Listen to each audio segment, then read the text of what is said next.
आपण पाहत आहात जनता न्यूज एक्सप्रेस। बोधगया स्थित भगवान बुद्ध की ज्ञानस्थली महाबोधि महाविहार को ब्राह्मण महंत के कब्जे से मुक्त करने के लिए चल रहे बौद्ध भिक्षुओं के आमरण अनशन आंदोलन का 14वां दिन है। दुनिया भर से बौद्ध देशों के लोग आंदोलन को समर्थन करने पहुंच रहे हैं और बौद्ध मंदिर को बौद्ध भिक्षुओं को सौंपने की मांग पूरी न होने के कारण भारत की छवि विश्व स्तर पर खराब हो रही है। अभी तक सरकार ने महाबोधि महाविहार बुद्ध विहार को ब्राह्मण महंत के कब्जे से मुक्त कर बौद्ध भिक्षुओं को सौंपने की मांग पर कोई ध्यान नहीं दिया है।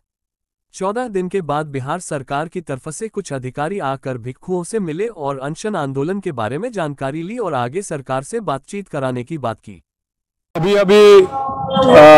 सरकार के तरफ से 14 दिन में सरकार के तरफ से प्रथम बार एसडीएम सर आए थे किशल कुमार जी, और इसी साथ में डीएसपी जी भी आए, डीएसपी साहब भी आए थे, सौरभ जायसवाल जी एक मैसेज लेके आए थे कि सरकार को इस प्रकार से मैसेज पहुंचाना है। तो अभी उनके ऊपर जो डीएम साहब है उनसे अभी बातचीत करेंगे। हम लोग ने जो बात रखी है कि 1949 का एक्ट को पूरी तरह से निरस्त किया जाए और कमेटी में जो बीटीएमसी की कमेटी में संपूर्ण रूप से बौद्ध होना है, ये हमारी मुख्य मांग है। इसके लिए डीएम लेवल से भी बात होगी क्योंकि एक प्रोसेस होती है, डायरेक्ट मुख्यमंत्री से मिलने के लिए एक प्रोसेस होती है। तो उन्होंने आश्वासन दी कि जो बात हम रखेंगे और डीएम के साथ एक पहले सीटिंग होगी। जब तक सरकार हमको लिखित आश्वासन नहीं देगी कब हो रही है, क्योंकि डीएम तो आएगी जाएगी, लेकिन सरकार जो है एक लिखित आश्वासन दे कि, क्योंकि हमको मालूम है ये एक्ट को, किसी एक्ट को चेंज करने में समय लगती है, लेकिन सरकार इस बात पर माने कि बीटीएमसी में प्रत्येक मेंबर में जैसे अन्य धर्म के हैं आर्टिकल 25-26 जो हमको जो पावर देती है, फंडामेंटल राइट्स देती है, इसके आधार पर अभी डीएम लेवल पर बात होगी। तो अभी समय फोन करेंगे, फोन करने के बाद हम लोग डीएम लेवल से बात करेंगे। देखिए, आपको हम बारंबार कह रहे हैं एक ही बीटी एक्ट में जो लिखा है 9 मेंबर में 4 ही बौद्ध रहेंगे। वैसे भी 1950 से पहले का कानून तो नल एंड वॉइड होती है, आर्टिकल 13 क्लियरली कहता है, लेकिन वो कानून अभी भी चली आ रही है। तो हम लोग चाहते हैं वो एक्ट को पूरी तरह से निरस्त करें, नया कानून बने और कमेटी में संपूर्ण रूप से बौद्ध हो। और हम लोग बारंबार कह रहे हैं सरकार अपना पक्ष रखे, हम लोग अपना पक्ष रखेंगे, तो एक एमिकेबल सॉल्यूशन में, टेबल में बैठने से एक एमिकेबल सॉल्यूशन में आएगी। उसके बाद उनके साथ जो बात होगी उसके बाद ही अनशन टूटेगी, जब हमको प्रबल, क्योंकि हम खाली नहीं है, ये पूरे भारत के हमारे काफी ऑर्गेनाइजेशन है, सभी से बात करके ही जब हमको पॉजिटिव रिजल्ट दिखेगी तभी जाकर अनशन टूटने की हम लोग बात करेंगे। नहीं मानते तो फिर आगे क्या कीजिएगा? देखिए, सरकार बात नहीं मानेंगे तो अनशन में बैठेंगे, उपाय नहीं है, हम लोग अनशन में बैठेंगे। सरकार की तरफ से हम लोग को कोई लीगल एक्शन कर सकता है। यहाँ जितने भी भांते इतने 14 दिन से पानी भी नहीं पी के बैठा हुआ है, ये तो शुक्र कीजिए किसी का हालत, चार भांते का कुछ हालत हुआ था, लेकिन डॉक्टर को बुलाकर दवाई दी गई है। अभी सबको रिक्वेस्ट कर रहे हैं कम से कम पानी पी लीजिए, क्योंकि हम लोग जिंदा रहेंगे तो हम लड़ पाएंगे। और किसी के हक का अधिकार के हम बात नहीं कर रहे हैं, हम अपने खुद के हक का अधिकार के लिए हम लोग यहाँ बैठे हैं। तो सरकार निश्चय, जो एबल सरकार है, सक्षम सरकार है, केंद्र में और राज्य में, निश्चय अच्छा काम भी किया है नीतीश कुमार जी ने बौद्धों के लिए। बुद्ध स्मृति पार्क हो या अभी जो यहाँ पर बुद्ध जो सर्किट बना रहे हैं, कॉरिडोर बन रहे हैं, या यहाँ पर सांस्कृतिक केंद्र हो, तो हम चाहते हैं जो असल मुद्दा है बीटी एक्ट 1949, इसमें वो बोल्ड डिसीजन ले और हमेशा के लिए वो अमर रहे, जिस प्रकार सम्राट अशोक अमर है।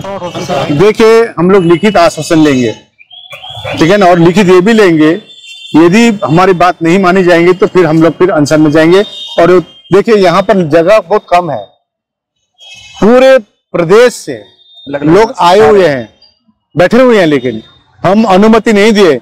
यहाँ 100 से ज्यादा का बैठने का, मैं बारंबार कह रहा हूँ कि कोई 100 से ज्यादा यहाँ नहीं आएगा, क्योंकि हम लोग एक तो न पदअवरोध कर रहे हैं, न काला झंडा दिखा रहे हैं, एकदम शांति से। कल नालंदा से काफी लोग आए थे, तो जय भीम चिल्ला रहे थे। मैं बोला चिल्लाने का नहीं है, इस जगह चिल्लाने का नहीं है।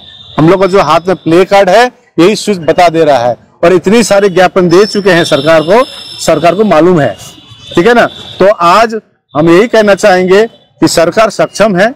जिस प्रकार राम मंदिर की एक एमिकेबल सॉल्यूशन हुई, उसी प्रकार रातों रात ये बीटी एक्ट का भी सॉल्यूशन हो सकती है। नहीं, अभी तो इनिशियल टॉक शुरू होगा ना, क्योंकि देखिए डीएम लेवल से टॉक शुरू होगा, क्योंकि जो एसडीएम लेवल से हम लोग बात ऑलरेडी कर चुके हैं और उनके लेवल से बात की, अब डीएम लेवल से बात होगी। एक प्रोसेस होती है, किसी भी प्रोसेस में जाना पड़ेगा, जरूरी है। ये वर्ल्ड हेरिटेज है, 2002 में यूनेस्को का वर्ल्ड हेरिटेज। ये खाली एक गया का एक साधारण सा बिहार नहीं है, या तो बिहार का खाली नहीं, ये पूरा विश्व धरोहर है। हम लोग तो इस साथ साथ में हम बहुत चीज भी हम लोग बात करेंगे डीएम लेवल से कि विश्व धरोहर की तरह रहे। हम लोग बहुत यही चाहते हैं। धन्यवाद। आप कुछ कहना? नमो बुद्धाय, जय भीम, जय भारत, जय संविधान, जोहार। साथियों, आप सब जानते हैं कि महाबोधि टेम्पल जो बोध गया में स्थित है, वो एक ऐसा महान और पवित्र स्थान है जहां तथागत बुद्ध को लंबे तपस्या के बाद ज्ञान की प्राप्ति हुई थी। और वहां उसके बाद सम्राट अशोक ने महाबोधि टेम्पल का निर्माण किया था। उस महाबोधि टेम्पल के अंदर आजादी के समय लगभग ब्राह्मणों का कब्जा था, लेकिन लगातार एक संघर्ष हुआ और उस संघर्ष में बौद्धों को महाबोधि टेम्पल का मैनेजमेंट पूरी तरह दिया जाए। तो जो बीटी एक्ट उस वक्त बना, उस बीटी एक्ट के अंदर ब्राह्मणों की संख्या ज्यादा थी। उसके बाद भी वो संघर्ष समय समय पर जारी रहा और लगभग अब से 25 साल 30 साल पहले भंते सुरई ससई, जो एक जापानी भिक्षु हैं और नागपुर के अंदर रहते हैं, उन्होंने लंबा संघर्ष किया और उनके साथ मिलकर हम लोग समता सैनिक दल के रूप में और तमाम संगठनों ने मिलकर संघर्ष किया और बीटी एक्ट में कुछ बदलाव हुए, जिसमें आधे पंडे और ब्राह्मण और आधे बौद्ध भिक्षु उसके मेंबर बने। लेकिन सवाल यह पैदा होता है कि क्या किसी दूसरे धर्म के स्थल पर मैनेजमेंट कमेटी में किसी अन्य धर्म का व्यक्ति हो सकता है? क्या राम मंदिर टेम्पल ट्रस्ट जो इन्होंने बनाया, क्या उसके मैनेजमेंट में किसी अन्य धर्मों के लोगों को रखा? साथ ही साथ जितने भी देश के अंदर मस्जिदें हैं, क्या उनके मैनेजमेंट में मुस्लिम समाज से लेकर किसी दूसरे धर्म के व्यक्ति को मैनेजमेंट में रखा जाता है? क्या हिंदू मंदिरों में मैनेजमेंट कमेटी में किसी दूसरे धर्म को रखा जाता है? क्या चर्च के मैनेजमेंट में ईसाइयों से अलग किसी दूसरे धर्म को रखा जाता है? क्या गुरुद्वारों के अंदर सिखों से अलग किसी दूसरे धर्म के लोगों को मैनेजमेंट कमेटी में रखा जाता है? जवाब है नहीं रखा जाता। तो फिर महाबोधि टेम्पल महाविहार, जिसमें पूरे दुनिया के बौद्धों की आस्था है, भारत के बौद्ध लगातार बीटी एक्ट में अमेंडमेंट करने की मांग कर रहे हैं। ऐसी कौन सी मजबूरी है बिहार सरकार की और केंद्र सरकार की जो इस एक्ट में अमेंडमेंट नहीं कर रही है? क्या कारण है? पिछले 12 तारीख से लगातार क्रमिक भूख हड़ताल जारी है। अनेकों बौद्ध भिक्षु और बौद्ध मतावलंबी उपासक एवं उपासिकाएं लगातार भूख हड़ताल पर वहां बैठे हैं, लेकिन सरकार के कानों पर जूं नहीं रंग रही है। क्या सरकार इतनी तानाशाह हो गई है? क्या सरकार को बौद्धों की आस्था की कोई फिक्र नहीं है? क्या तुम्हारी आस्था आस्था है, हमारी आस्था की कोई वैल्यू नहीं है? यह नहीं चलेगा। आप लोग कर क्या रहे हैं? एक तरफ आप एक मस्जिद को तोड़ते हैं ये कह के कि यहां राम मंदिर था, जबकि वहां खुदाई में जितने अवशेष मिले वो इस ओर इशारा करते हैं कि वहां साकेत नगरी थी जहां पे बुद्ध के ही सारे अवशेष मिले। लेकिन उसके बावजूद हम चुप रहे। आप लोग देखें कि आप पूरा का पूरा सरकार और पूरा कोर्ट सब उनके साथ हो गया और वहां बाबरी मस्जिद तोड़ी गई अवैध तरीके से, मस्जिद मंदिर बना दिया गया। हमने सोचा चलो कोई बात नहीं है, झगड़ा खत्म हो। लेकिन आप अगर अपने उस जगह पर जहां कभी बौद्ध विहार हुआ करता था, जो साकेत नगरी थी, वहां आपने मंदिर बना लिया। लेकिन यह महाविहार बौद्धों की आस्था का केंद्र है। आप बौद्ध लोगों को इतना कमजोर मत मानो। माना कि बुद्ध ने दुनिया को शांति और मानवता का संदेश दिया। यह भी सच्चाई है कि दुनिया को समता, स्वतंत्रता, बंधुता, न्याय, प्रज्ञाशील, करुणा और मैत्री का मार्ग तथागत बुद्ध ने दिलाया। यह भी सच है कि हम लोग अहिंसावादी हैं। लेकिन इसका मतलब यह नहीं है कि कोई हमारे ऊपर हमला करे और हम चुप रहेंगे। इसका मतलब यह भी नहीं है कोई हमारे धार्मिक स्थलों पर कब्जा कर ले हम चुप रहेंगे। मैं पूरे भारत के बौद्धों से निवेदन करता हूं, मैं भी बौद्ध गया आ रहा हूं बहुत शीघ्र। आप लोग भी बौद्ध गया आइए या अपने अपने राज्य में बीटी एक्ट को पूरी तरीके से रिपील करने और महाबोधि टेम्पल का पूरा मैनेजमेंट बौद्धों को दिया जाए। इसके आंदोलन को अपने अपने राज्य में तेज कीजिए, अपने जिला मुख्यालयों पर तेज कीजिए। इस लड़ाई को तब तक लड़ना पड़ेगा जब तक महाबोधि टेम्पल का पूरा मैनेजमेंट बीटी एक्ट को रिपील करके बौद्धों को नहीं सौंप दिया जाता। मैं नीतीश कुमार जी से कहना चाहता हूं और नरेंद्र मोदी जी से भी कहना चाहता हूं कि तुरंत आप इस ओर संज्ञान लीजिए और तुरंत अतिशीघ्र कार्रवाई कीजिए। इस एक्ट को तुरंत रिपील करके अध्यादेश लाकर, जब तक कि आप एक्ट बनाए तब तक अध्यादेश लाकर इसका पूरा मैनेजमेंट बौद्ध लोगों को सौंप दीजिए। अन्यथा पूरे देश में बहुत बड़ा आंदोलन चलेगा। हमारी शांति को और हमारे प्रेम भाव से जिस तरह हम डिमांड कर रहे हैं, इसको आप अन्यथा ना लें। हम लोग इस लड़ाई में हर प्रकार की कुर्बानी देने के लिए तैयार हैं। और मैं तमाम बौद्धों से कहना चाहता हूं, तमाम अम्बेडकरवादियों से कहना चाहता हूं, आप लोग शांतिप्रिय तरीके से इस लड़ाई को लड़ें, लेकिन हर प्रकार की कुर्बानी देने के लिए तैयार हो जाए। मैं खुद भी कुर्बानी देने के लिए तैयार हूं। हम सब लोग मिलकर महाबोधि टेम्पल को मुक्त कराएंगे। प्लीज सब लोग एकजुट होइए और अपने आस्था के केंद्र, अपने बुजुर्गों की सांस्कृतिक विरासत महाबोधि टेम्पल को हम लोग मुक्त कराकर बौद्धों के अधीन लेकर रहेंगे। बहुत बहुत धन्यवाद। नमो बुद्धाय। जय भीम, जय भारत, जय संविधान चौहान। कि ये महाबोधि विहार ये बौद्धों का है, तो बौद्धों को ही दीजिए। हाँ, बड़ी बड़ी ये कोई ये मान रहे हैं तो हमारा हक है, हक की बात कर रहे हैं। हक के लिए सारा भिक्षु संघ इधर बैठ रहा है, जहाँ आंदोलित हो उठा है। ये तो बोलते हैं लोग कि ये शिव मंदिर था पहले। अरे काहे का शिव मंदिर?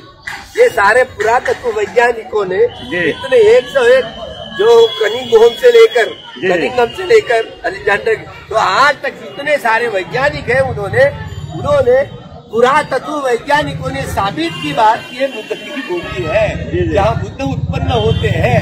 ये प्रकृति की नाभीय सेक्टर है, यही से ज्ञान विज्ञान की गंगा बहती है। तो ये सारे जैसे सारी नदियाँ सागर को जाकर के मिलती है, इसी तरह ज्ञान है ना, केवल बुद्ध के ज्ञान से ही सारा समाज बदल सकता है। तो इस समाज बदलने की यह प्रक्रिया से सरकार से फिर से 10 दिन हुए, अभी तक लफ्ज नहीं खुला सरकार का, पता नहीं। लेकिन सरकार माँ बाप देखिए, हम आह्वान करते हैं कि हमारे हक की बात हम कह रहे हैं, हमको हक चाहिए, हमें कोई आपको कोई भीख नहीं चाहिए। तो हम भीख मांगने के लिए नहीं बैठे, हम हक के लिए बैठे। और मूलाधिकार जो इस देश की संविधान कर्ता बाबा साहब ने जो लिखा है, उस मूलाधिकार के विषय में डिमांड करते हैं। हमको है आतंकवादी थोड़े हैं। तो इस देश की सरकार को मैं फिर से ये आह्वान करता हूँ भिक्षु संघ के जरिए से कि आप ये हमारी ये मांगे है ना, ये मूलभूत अधिकारों की बात है। हम कोई भीख मांगने नहीं आए, हम अपने अधिकार के लिए यहाँ पर बैठे हुए हैं। सुबह से शाम तक अनगिनत भंते इधर से आते हैं जाते हैं, लेकिन यहाँ लोग बैठने में शर्माते हैं। क्या बोलिएगा भंते जी? वो आएंगे, शुरू में लगता है, उनको लगता है कि जब तक की सरकार बदलेगी नहीं ये कानून, तो तब तक ये होने वाला नहीं। बैठने से क्या होगा? तो तिल मिलाते रहते, पता नहीं वो बैठेंगे। लेकिन एक बार जोर शुरू हुआ, अब किसानों का जोर शुरू हुआ था ना। अचूक बातम्या, निपक्षपाती विचार, अन्यायाविरुद्ध वाचा फोडणारे परखड विचारांचे सार्वभौम दैनिक प्रजासत्ताक जनता।